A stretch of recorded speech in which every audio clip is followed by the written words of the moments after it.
Good morning, students. First of all, please raise your hands. Do it fast.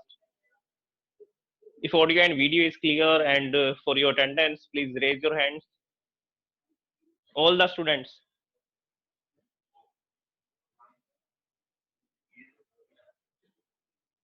They are not connected yet.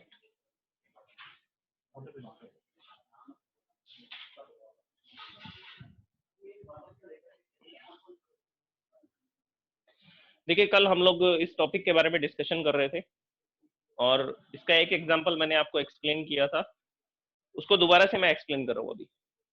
Oxidation reduction आपने पढ़ा था in terms of oxygen and hydrogen. कहीं पर oxygen add हो रही है या hydrogen remove हो रहा है, that is called oxidation. And at any place if oxygen is removing and hydrogen is adding, then this is called reduction. अगर किसी जगह पर ऑक्सीजन रिमूव हो रही थी और हाइड्रोजन ऐड हो रहा था, इसको हमने रिडक्शन बोला था। और इसके एग्जांपल्स आप इजीली अंडरस्टैंड कर सकते हैं। नोट्स मैंने आपको सेंड किए थे कल, उसमें आप देखिएगा। तो इसमें ऑक्सीजन और हाइड्रोजन की टर्म्स में तो ये बहुत इजी है। उसके बाद आपको ये सीखना है कि in terms of metals and non metals, metals and non metals की टर्म्स में भी ऑक्सीडेशन रिडक्शन रिएक्शन को समझा जा सकता है। और मैंने आपको एक यूनिवर्सल फैक्ट बताया था कि ऑक्सीडेशन और रिडक्शन क्या होता है। ऑक्सीडेशन उसको बोला जाता है लॉस ऑफ इलेक्ट्रॉन को। अगर कोई एलिमेंट इलेक्ट्रॉन को लूज कर रहा है, छोड़ रहा है, रिलीज कर रहा है, तो उसको बोला जाएगा ऑक्सीडेशन। अगर कोई एलिमेंट इलेक्ट्रॉन को गेन कर रहा है, इलेक्ट्रॉन पा रहा है, दैट इज कॉल्ड रिडक्शन। तो ये यूनिवर्सल फॉर्मूला है, ये यूनिवर्सल फैक्ट है, ये आपको याद रखना है। ये आप हाइड्रोजन ऑक्सीजन से रिलेटेड जो ऑक्सीडेशन रिडक्शन था उसके अंदर भी ये यूज कर सकते हैं, और मेटल नॉन मेटल्स की टर्म्स में जो ऑक्सीडेशन रिडक्शन पढ़ा जा रहा है उसमें भी आप ये यूज कर सकते हैं। ये दो फैक्ट ऑक्सीडेशन रिडक्शन के, loss of electron and gain of electron.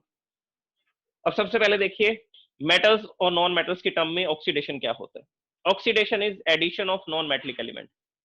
अगर किसी भी मेटेरियल के साथ, किसी भी सब्सटेंस के साथ नॉन मेटल ऐड हो रहा है, दैट इज कॉल्ड ऑक्सीडेशन। किसी भी सब्सटेंस के साथ अगर नॉन मेटल ऐड हो जाएगा तो उसको ऑक्सीडेशन बोला जाएगा। और इसका रिवर्स कीजिए, अपोजिट कीजिए, रिमूवल ऑफ मेटेलिक एलिमेंट। अगर किसी सब्सटेंस के अंदर से मेटल रिमूव हो रही है, अगर किसी सब्सटेंस के अंदर से मेटल रिमूव हो रही है, then it is also called oxidation. अब ये याद रखना है आपको, इसका अपोजिट कर देंगे तो रिडक्शन बन जाएगा। तो ऑक्सीडेशन का जो अपोजिट है वो आपको याद रखना है, क्या होगा? Addition of metal. अगर किसी सब्सटेंस में मेटल ऐड हो रहा है, अगर किसी सब्सटेंस में मेटेलिक एलिमेंट मतलब कि मेटल ऐड हो रहा है, दैट इज कॉल्ड रिडक्शन। और अगर किसी सब्सटेंस के अंदर से नॉन मेटल रिमूव हो रहा है, अगर किसी सब्सटेंस के अंदर से नॉन मेटल रिमूव हो रहा है, then it is also called reduction. तो ये आप याद रख सकते हैं। अब इससे रिलेटेड और उससे रिलेटेड, दोनों से रिलेटेड मैं एक एग्जांपल कल एक्सप्लेन कर रहा था, उसको फिर से एक्सप्लेन कर रहा हूं, देखिए।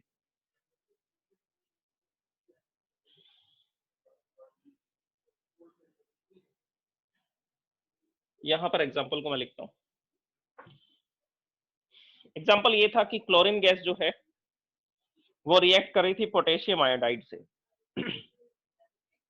स्टेटमेंट दोबारा नहीं लिख रहा, सिर्फ रिएक्शन देख लीजिए। Chlorine gas, it is in the gas state, reacts with potassium iodide 2Ki, it is in the aqueous form.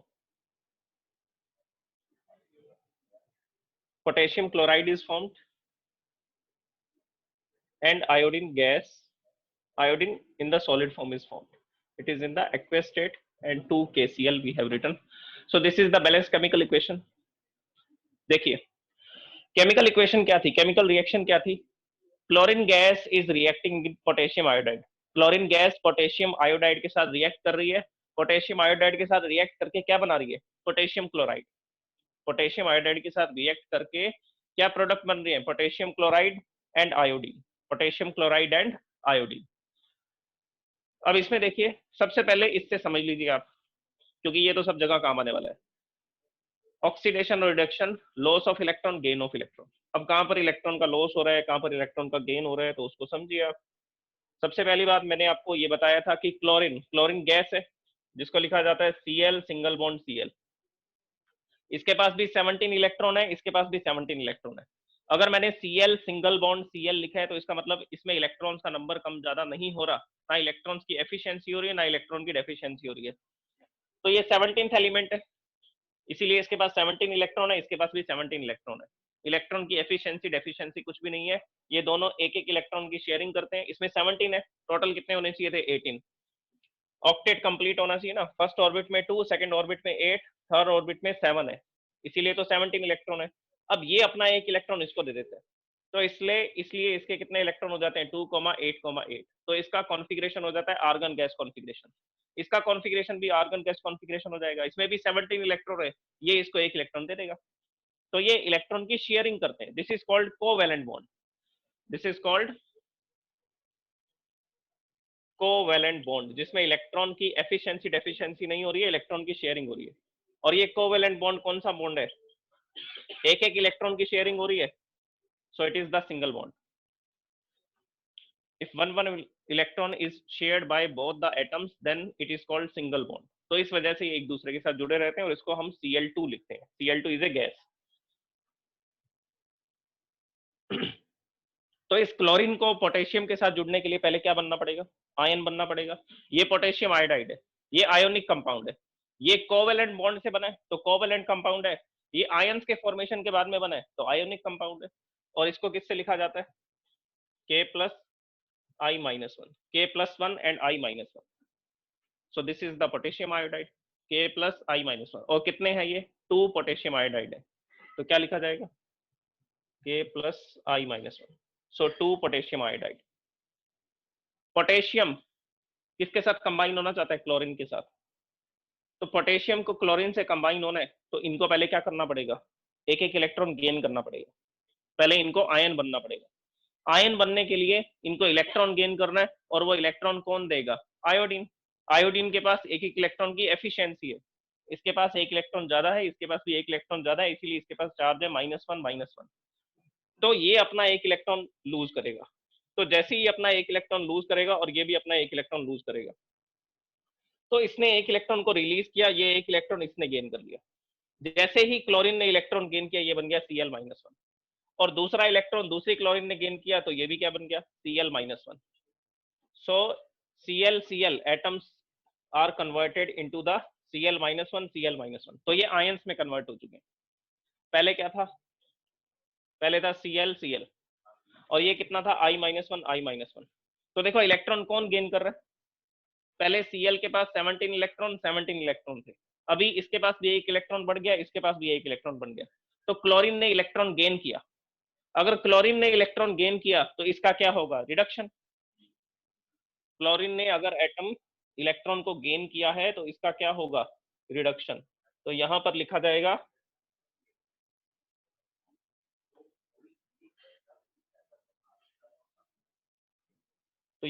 जाएगा इसका क्या हो रहा है? रिडक्शन। Chlorine is reducing. और आयोडीन के साथ क्या हुआ? आयोडीन ने अपना एक एक इलेक्ट्रॉन लूज किया था, वही इलेक्ट्रॉन तो किसने गेन किया था? क्लोरीन ने गेन किया था। तो आयोडीन से इलेक्ट्रॉन जा चुके हैं, आयोडीन ने इलेक्ट्रॉन क्या कर दिया? लॉस कर दिया, तो इसका क्या होगा? ऑक्सीडेशन। तो यहाँ पर ये जो आयोडीन थी ये किस में कन्वर्ट हो रही है? I2 में कन्वर्ट हो रही है, I single bond I। Electron की डेफिशिएंसी नहीं है ना एफिशिएंसी है, तो ये एटम्स में कन्वर्ट हो गए, ये हो गया ऑक्सीडेशन। तो क्लोरीन ने इलेक्ट्रॉन गेन किए, ये Cl सिंगल बॉन्ड Cl था, आयंस नहीं थे ये, तो पहले ये आयंस बने, आयंस बनने के लिए इन्होंने इलेक्ट्रॉन गेन किया। इन्होंने इलेक्ट्रॉन गेन किया, जो इलेक्ट्रॉन गेन करते हैं उसका होगा रिडक्शन। जो इलेक्ट्रॉन गेन कर रहा है उसका हो रहा है रिडक्शन। और आयोडीन ने इलेक्ट्रॉन लूज की, आयोडीन ने इलेक्ट्रॉन रिलीज किए। अगर आयोडीन ने इलेक्ट्रॉन रिलीज किए तो जो इलेक्ट्रॉन को लॉस कर रहा है, लूज कर रहा है, उसका क्या होगा? ऑक्सीडेशन। जिसमें इलेक्ट्रॉन्स की कमी हो रही है उसका क्या होगा? ऑक्सीडेशन। तो यहाँ पर आयोडीन का क्या हो रहा है? ऑक्सीडेशन हो रहा है। अब केमिकल रिएक्शन देखिए क्या होगी, फिर से समझिए। ये था Cl सिंगल बॉन्ड Cl, और ये था K plus I-1, K plus I-1। यहाँ से इसने एक इलेक्ट्रॉन रिलीज किया, यहाँ से इसने एक इलेक्ट्रॉन रिलीज किया, ये एक इलेक्ट्रॉन इस क्लोरीन ने लिया, ये दूसरा इलेक्ट्रॉन इस क्लोरीन ने लिया, तो ये क्या बन गए? इलेक्ट्रॉन गेन करते ही ये बन गए Cl-1, और आयोडीन क्या बन गया? I-1 से क्या बन जाएगा? I, और ये बॉन्ड ब्रेक डाउन हो जाएगा, ये बॉन्ड टूट जाएगा, क्योंकि प्लस माइनस को अट्रैक्ट कर रहा था। अब यहाँ पर ये तो माइनस रहा ही नहीं, ये नेगेटिव चार्ज रहा ही नहीं, तो इसको अट्रैक्ट कैसे करेगा? अट्रैक्ट करेगा ही नहीं, ये तो न्यूट्रल एटम बन गया। जिसमें ना तो इलेक्ट्रॉन्स की एफिशिएंसी है ना इलेक्ट्रॉन की डेफिशिएंसी है, और यहाँ पर बन चुका है Cl-1 Cl-1। तो ये K plus Cl-1 K plus Cl-1 इनके बीच में बॉन्ड क्रिएट होगा, पॉजिटिव और नेगेटिव चार्ज के बीच में अट्रैक्शन फोर्स क्रिएट होगा, और क्या बन जाएगा KCl। और कितने बनेंगे 2KCl, 2 मॉलिक्यूल बनेंगे। So it is written here, देखिए K plus Cl-1 K plus Cl-1 कितने मॉलिक्यूल्स क्रिएट हो रहे हैं, 2 मॉलिक्यूल क्रिएट हो रहे हैं पोटेशियम क्लोराइड के। और ये I सिंगल बॉन्ड I रह गया, तो ये क्या बन गया I2, आयोडीन बन गई, ये एलिमेंट बन गया। तो इस तरह से ये केमिकल रिएक्शन। तो इलेक्ट्रॉन गेन किसने की, अब समझ आ रहा है आपको? क्लोरीन को पोटेशियम से जुड़ने के लिए इलेक्ट्रॉन गेन करने पड़ेंगे, तो ये इलेक्ट्रॉन गेन कर रहा है, इसका रिडक्शन होगा।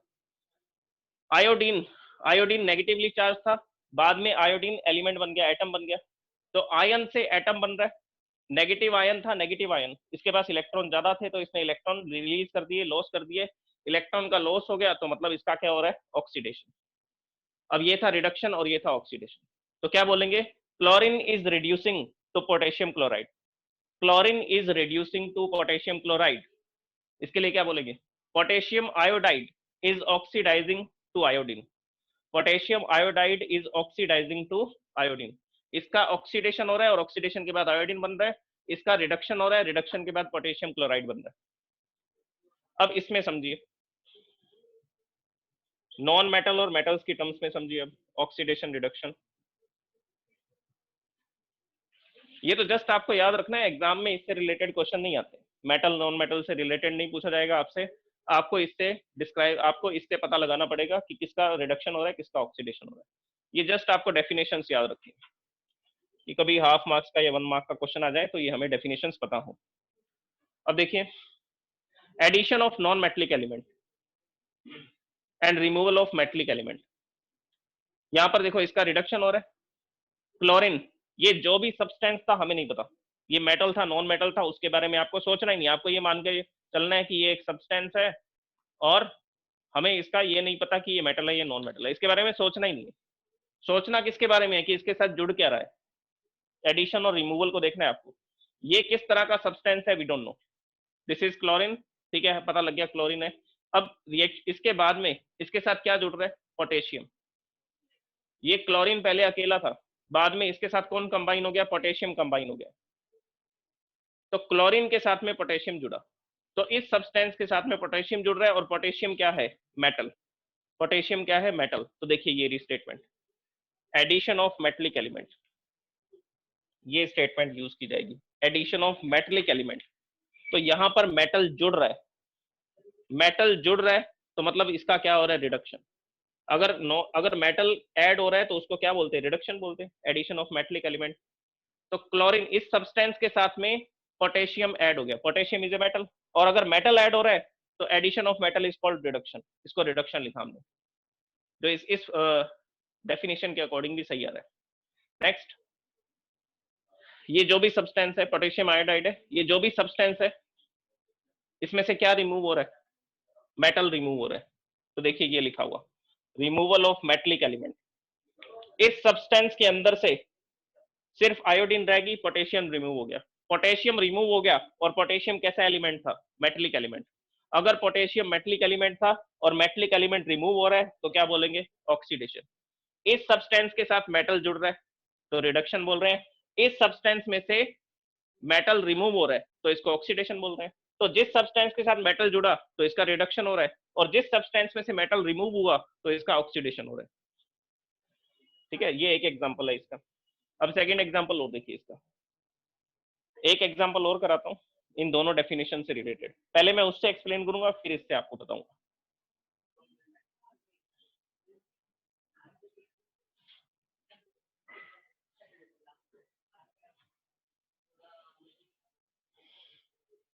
डायरेक्ट केमिकल रिएक्शन लिख रहा हूं मैं। Copper oxide reacts with magnesium, copper oxide reacts with magnesium, यहां लिख देता हूं मैं, copper oxide reacts with magnesium.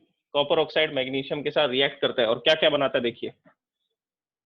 Copper oxide, it is a solid, black colour का सब्सटेंस है ये। मैग्नीशियम एक मेटल है, ग्रे कलर का सब्सटेंस है, और क्या बनेगा, magnesium is more reactive than copper. Magnesium ज्यादा रिएक्टिव है कॉपर से, तो ये कॉपर को डिस्प्लेस कर देगा। ये सिंगल डिस्प्लेसमेंट रिएक्शन है, सिंगल डिस्प्लेसमेंट है प्लस ऑक्सीडेशन रिडक्शन भी हो रहा है, और एक एलिमेंट और क्रिएट हो रहा है which is copper. These all are in the solid state. देखिए ये सब सॉलिड स्टेट में before reaction and after reaction. Yes, if you have any problem in audio and video, then please raise your hand. If you have questions and doubts, तो देखिए मैं ये topic complete कर लूं, उसके बाद आपके डाउट्स मैं लूंगा। अगर आपको ऑडियो वीडियो की प्रॉब्लम है तो रेज हैंड कीजिए। इसको अनम्यूट करो। हार्दिक, यस हार्दिक गुप्ता। सर वीडियो बार बार फ्रीज हो रहा है सर। वीडियो फ्रीज हो रहा है तो बेटा आपके नेटवर्क का प्रॉब्लम होगा, मोबाइल नेटवर्क का। नहीं सर, मैंने नेटवर्क चेक कर लिया, एकदम सही आ रहा है सर यहाँ तो। बेटा यहाँ भी हमने 4 नेटवर्क कनेक्शन लगा रखे हैं, यहाँ का नेटवर्क तो परफेक्ट है, रिकॉर्डिंग भी चल रही है, हम कंप्यूटर पे साथ साथ देखते रहते हैं, रिकॉर्डिंग क्लियर हो रही है एकदम। Okay sir. लक्ष्मी,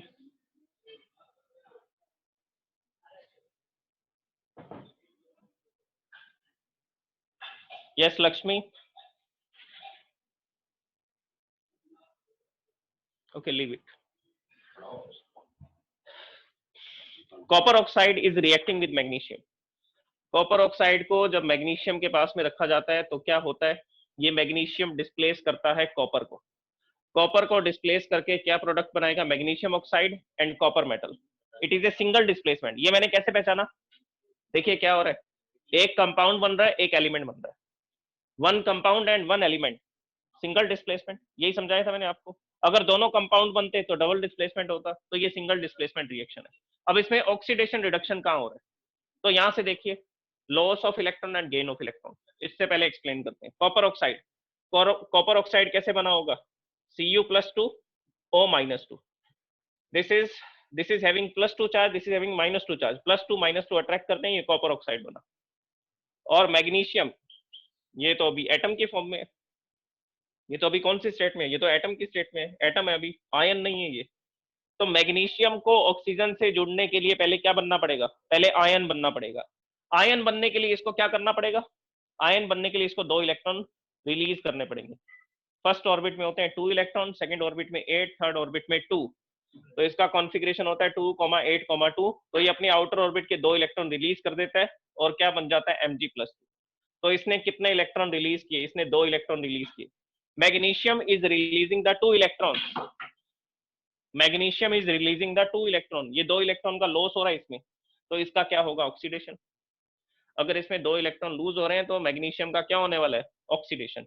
तो मैं यहाँ लिखूंगा magnesium is oxidizing to magnesium oxide. इसने 2 इलेक्ट्रॉन लूज किए तो मैंने डायरेक्ट लिख दिया इसका ऑक्सीडेशन होगा। अब देखिए, इसने जो 2 इलेक्ट्रॉन लूज किए वो 2 इलेक्ट्रॉन कौन गेन कर लेगा, Cu+2।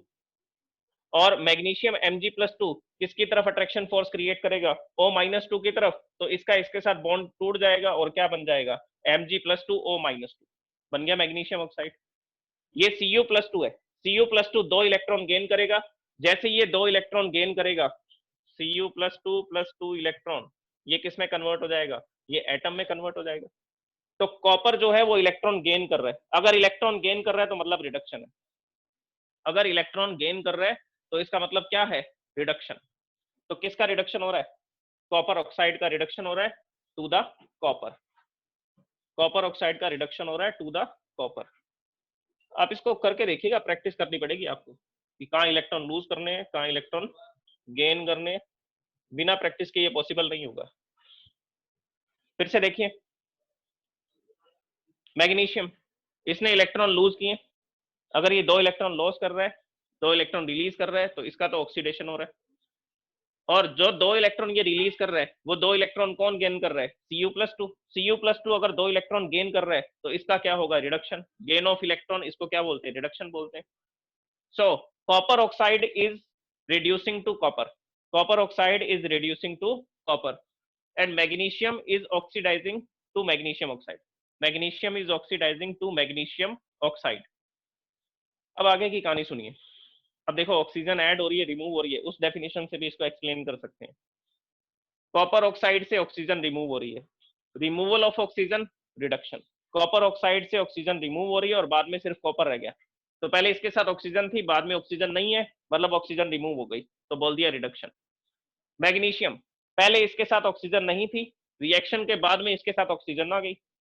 मैग्नीशियम पहले अकेला था, बाद में इसके साथ में ऑक्सीजन जुड़ गई, तो ऑक्सीजन ऐड हो गई, मतलब इसका ऑक्सीडेशन. ये ऑक्सीडेशन है.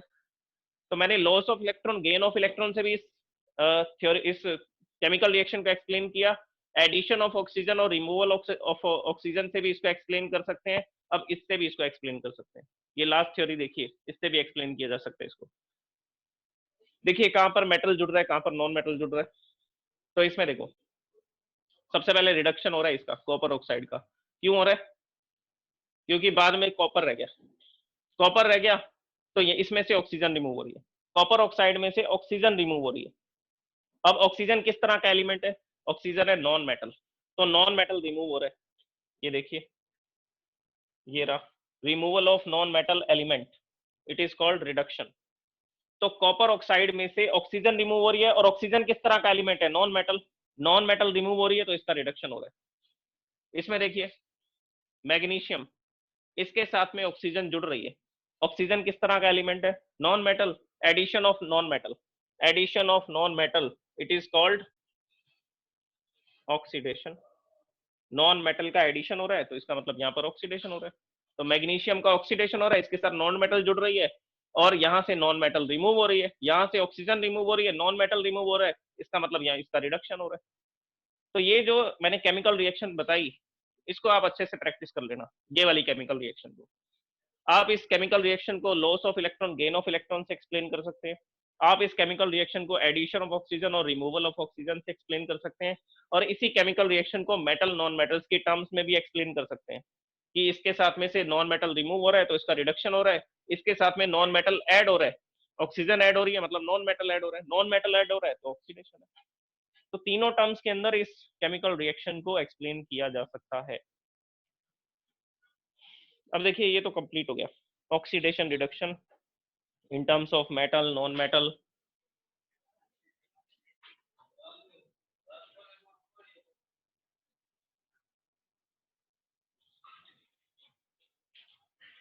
यस लक्ष्मी, सर आप आपका अनम्यूट कीजिए. जी सर आपकी पूरी क्लास ऐसी ही गई है सर, एकदम क्लियर नहीं दिख रहा वीडियो बिल्कुल भी. बेटा आपके नेटवर्क में प्रॉब्लम होगी. सर स्टार्टिंग में तो एकदम सही चल रही थी, फिर एकदम से खराब हो गई सर, कुछ भी नहीं दिखाई दे रहा. बेटा वो आपके फोन मोबाइल नेटवर्क में प्रॉब्लम हो सकती है. यहाँ पर वीडियो एकदम क्लियरली रिकॉर्ड हो रही है. ये मेरे तो पास सर यहाँ कंप्यूटर लगा हुआ है, उसमें हम देखते रहते हैं साथ साथ कि कहीं रुक तो सर नहीं रही है. हाँ जी, आप ये यूट्यूब पे पोस्ट कर दोगे आज? हाँ जी, हाँ जी, ये वीडियो आपको यूट्यूब पे मिल जाएगी. ओके सर, मैं वहां से देख लूंगी. ओके.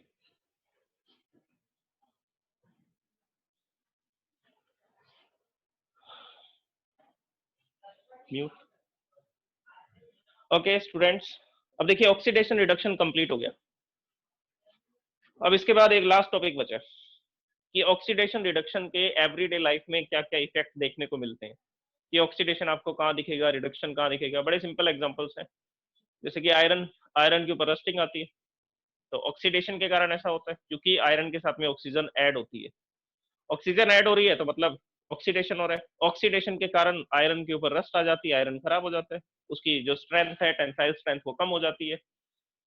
इसी तरह से एप्पल हम लोग यूज करते हैं, एप्पल को काटते हैं, खाने वाला एप्पल, नॉट फोन. ठीक है, तो जैसे ही हम लोग उसको कट करेंगे तो आप देखेंगे धीरे धीरे वो ब्राउन हो जाएगा. क्यों हो जाएगा? Because of the oxidation of the food material. उसके अंदर जो भी फूड मटेरियल है वो ऑक्सीजन के साथ रिएक्शन करता है, जिसकी वजह से वो के फूड क्या हो जाता है? Rancid.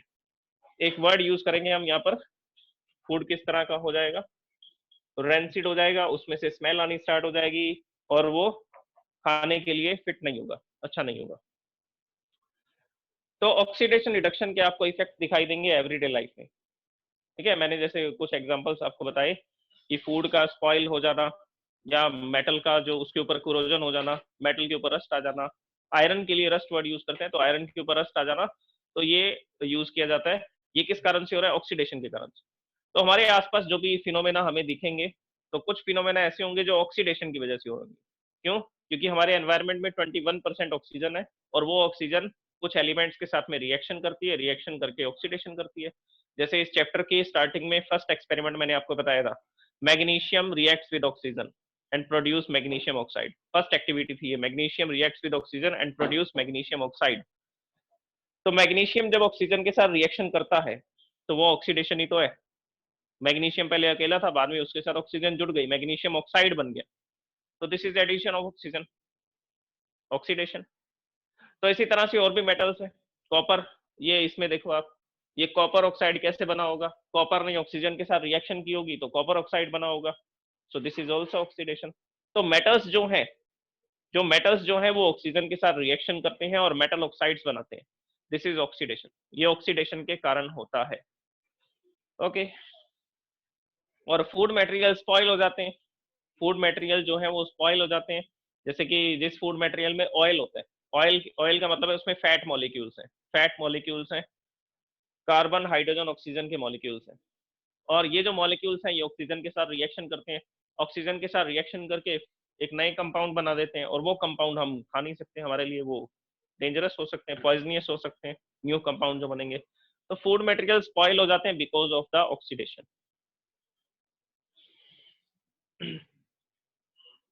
Now students, if you have any doubts, please raise your hands. Students, if you have any doubts, please raise your hands.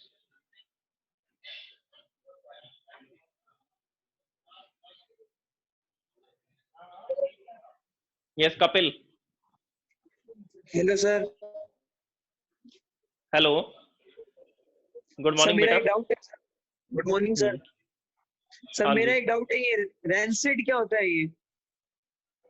हाँ जी, रैंसिड, ये सर मैं आपको कल एक्सप्लेन करूंगा। रैंसिडिटी एक टॉपिक है। रैंसिड का मतलब है फूड का स्पॉइल हो जाना, ये भी बताया मैंने आपको। जैसे कि हाँ फूड सर। मटेरियल कुछ देर तक आपने एक ब्रेड को रख दिया, 2 दिन 3 दिन के बाद आप देखते हैं वो स्पॉइल हो चुकी है, खराब हो चुकी है, तो उसमें ऑक्सीडेशन का इफेक्ट भी होगा, उसमें फैट मॉलिक्यूल्स होंगे, तो धीरे धीरे वो क्या करेंगे, ऑक्सीजन से रिएक्शन करेंगे, स्मेल आनी शुरू हो जाएगी, वो अनफिट है, खाने के लिए फिट नहीं है वो। तो ऐसे फूड मटेरियल के लिए एक वर्ड यूज किया जाता है, रैंसिड। ये आप कल बताओ। हाँ जी, रैंसिडिटी टॉपिक है आपके, लास्ट टॉपिक है चैप्टर का, रैंसिडिटी।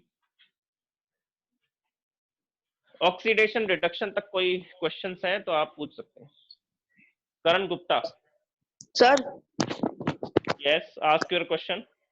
सर बोर्ड में किस टाइप के रिडॉक्स रिएक्शन से रिलेटेड किस टाइप में क्वेश्चन आएंगे? वो रिएक्शन देंगे, ऐसे आइडेंटिफाई करने को बोलेंगे कि कहाँ ऑक्सीडेशन और कहाँ रिडक्शन, या इससे भी जी टफ जी आएंगे? जी, नहीं नहीं, इसी से रिलेटेड आएंगे। देखो, बुक से बाहर कोई क्वेश्चंस नहीं पूछे जाते हैं। आपकी बुक में जो भी केमिकल रिएक्शंस दे रखी हैं, मैं आपको नोट्स में जो भी केमिकल रिएक्शंस लिखा रहा हूँ, यहाँ पर जो एक्सप्लेन कर रहा हूँ, उससे बाहर क्वेश्चन नहीं जाएगा। ठीक है, तो आपको ओके बुक की एनसीईआरटी बुक को फॉलो करना है। एक्स्ट्रा बुक्स भी हम पढ़ेंगे, लेकिन अभी पहले थोड़ा इंट्रोडक्शन तो ले लें कि केमिस्ट्री में क्या क्या स्टडी करना है। इसी टाइप की केमिकल रिएक्शंस मिलेंगे आपको बोर्ड एग्जाम्स में। Yes Dhruv, good morning sir. Good morning बेटा। सर मैं पूछा था कि डबल डिस्प्लेसमेंट रिएक्शन में रिएक्टेंट्स एक्वस सॉल्यूशन में क्यों होते हैं सर?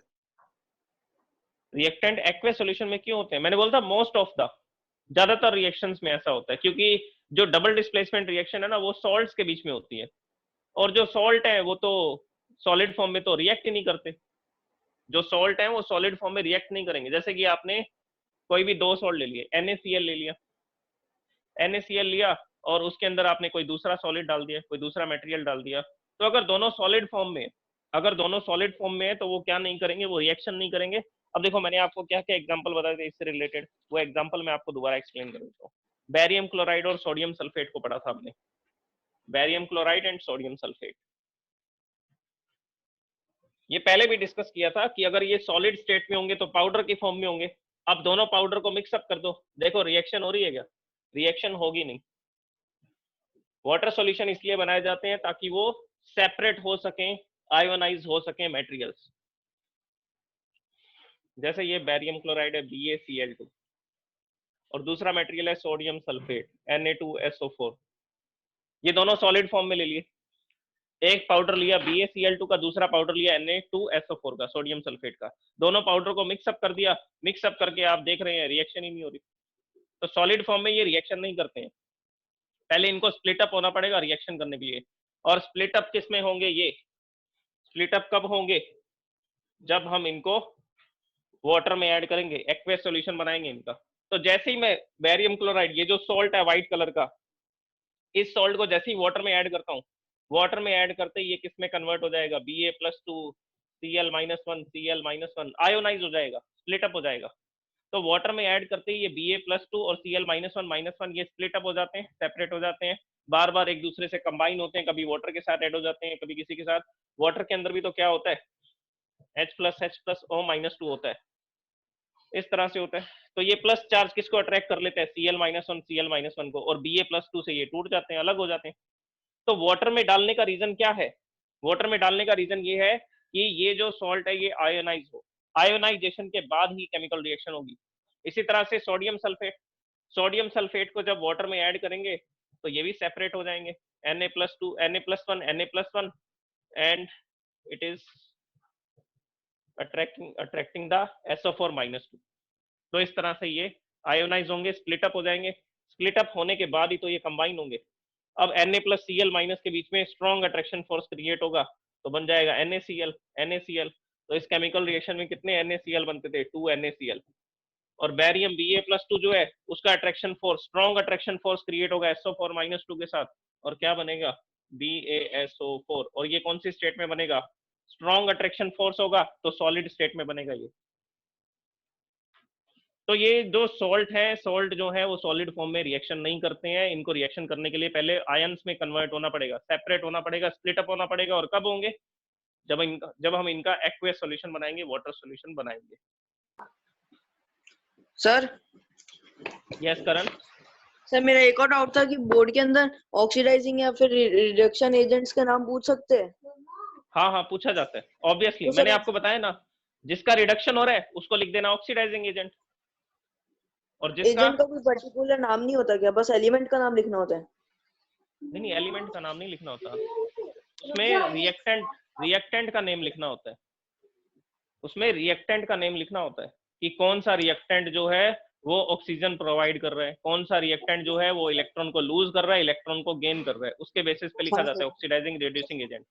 मैं आपको ये बता रहा हूँ कि ऑक्सीडाइजिंग और रिड्यूसिंग एजेंट की डेफिनेशन, ऑक्सीडाइजिंग रिड्यूसिंग एजेंट की डेफिनेशन आप याद रख लेना। अगर बाई चांस एक नंबर का क्वेश्चन आता है कि ऑक्सीडाइजिंग रिड्यूसिंग एजेंट क्या होते हैं, तो डेफिनेशन लिख दीजिए। तरीका मैंने आपको बता दिया, बड़ा ही सिंपल तरीका है। जिसका ऑक्सीडेशन हो रहा है उसको लिखेंगे वो रिड्यूसिंग एजेंट है, और जिसका रिडक्शन हो रहा है उसको लिखेंगे वो ऑक्सीडाइजिंग एजेंट है। और ये दोनों कहाँ मिलेंगे आपको? रिएक्टेंट्स में। ये याद रखना, रिएक्टेंट में होंगे ये दोनों, ऑक्सीडाइजिंग एजेंट और reducing agent. Okay, thank you so much.